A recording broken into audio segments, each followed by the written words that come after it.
Parker, and I live in the city of Philadelphia, and my child attends public school. And I'm a single parent raising a daughter, one child. My name is Rand Somerville. I have 3 sons, and this right here is my baby son, Emmanuel, and he's a 2nd grader. She came home and she said, "Mommy, the children are cursing at me." I've seen, the name calling, the fighting, the, attacking of children, of one another. It's tremendous distractions. I mean, the distractions are, there's more distractions than education. It feels like torture almost, because the kids keep cursing and some of the girls even want to fight me. You can protect your children at home, but when they're in school, they're just exposed. Coming home, it was the bully every day. You're putting your child in the care of the school, the teachers, to watch over them when you're not there. The conflict, the overcrowding, not enough staff, not enough intervention. It's not necessarily a nurturing environment, more like, whoever the strongest survives kind of thing. We were seeing children that were in the 10th, 11th, and 12th grade that could not read above a 3rd grade level, and they were transitioning out into a society that has become computerized, and these kids would become lost in this new culture that was developing. Do you feel like it's a school where you can learn everything you want to learn? No. Children in our urban school districts are in crisis. 67% of our minority public school children cannot read at even a basic level.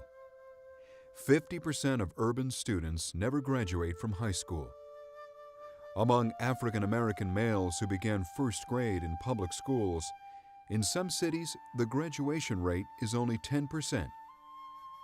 Inner city children who try to learn are persecuted by other students who do not want to be shown up. We are failing a generation of mostly poor city children. We are leaving them to a path devoid of any meaningful hope and filled with landmines of crime, addiction, continued poverty, teen parenting, and despair. I desire for her to be in an environment that is nurturing for her. In response to this great need, God is doing an amazing and surprising work. He is raising up scores of Christian schools in every neighborhood of Philadelphia, schools that can be lighthouses of learning and love and places of safety and nurture. We began a school 6 years ago because Christian education was essential for preventive measures by getting to the hearts of children and families that otherwise might find themselves stranded. We begin to realize what an opportunity we have in pre-K, 1st level, of meeting parents who are very concerned about their kids and sharing the gospel through the vehicle of children in the classroom. Christian schools may be our most powerful and effective outreach to inner city children today, with staying power to hold and disciple them through the adolescent years when so many, particularly young men, are lost. If finances were not an issue, out of all the families at our church, probably say out of 1,000 families, I believe 100% of those families would actually have their children in a Christian school. Even those same parents who homeschool, I think they would actually have their children in a Christian school. A few years ago, the Children's Scholarship Fund put up 1,200 scholarships in the Philadelphia region to any low-income parent who would apply. To everyone's amazement, 40,000 parents in Philadelphia applied to the Children's Scholarship Fund for 1,200 scholarships. In 1996, the Children's Jubilee Fund was begun to help provide these scholarship funds. The Children's Jubilee raises scholarship funds for children at more than 20 urban Christian schools. The average inner-city scholarship family earns $19,000 per year, and yet only about $1,000 per child is needed in financial aid to gain admission to a Christian school.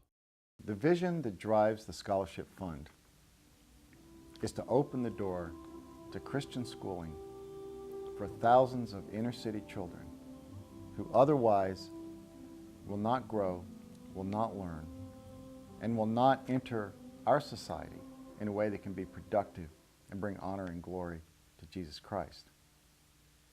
What was it like for you when you got the word that you could come? I couldn't talk for like a minute, right? 2 minutes. I couldn't talk. I'm sorry. I'm sorry. I was so happy that Emmanuel would have a good education in a safe place. He was languishing where he was, the school that he was at. And when we got the news that he could come here, we had hope.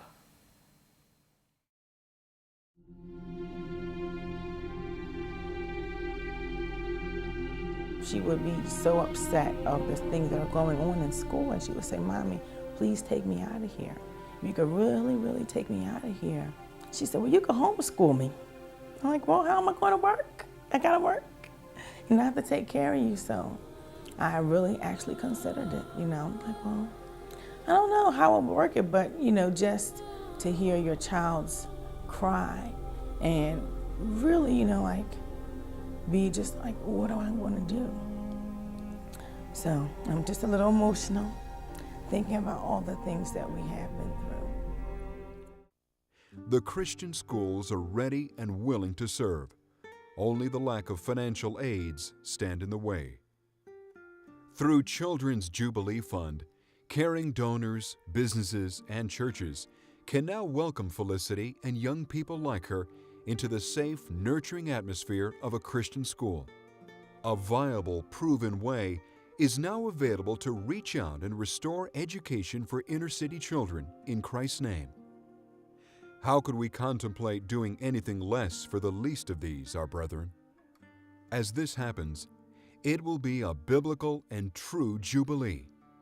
A jubilee where the cords that bound inner city children to a future with no positive options are untied.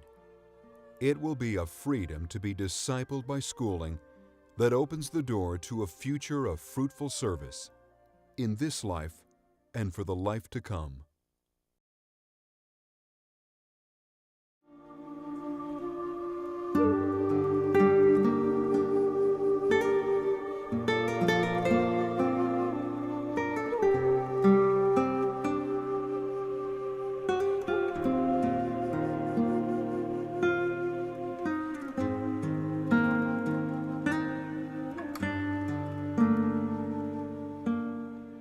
To learn more about Children's Jubilee Fund, log on to our website at jubileefund.org to request information or visit a school.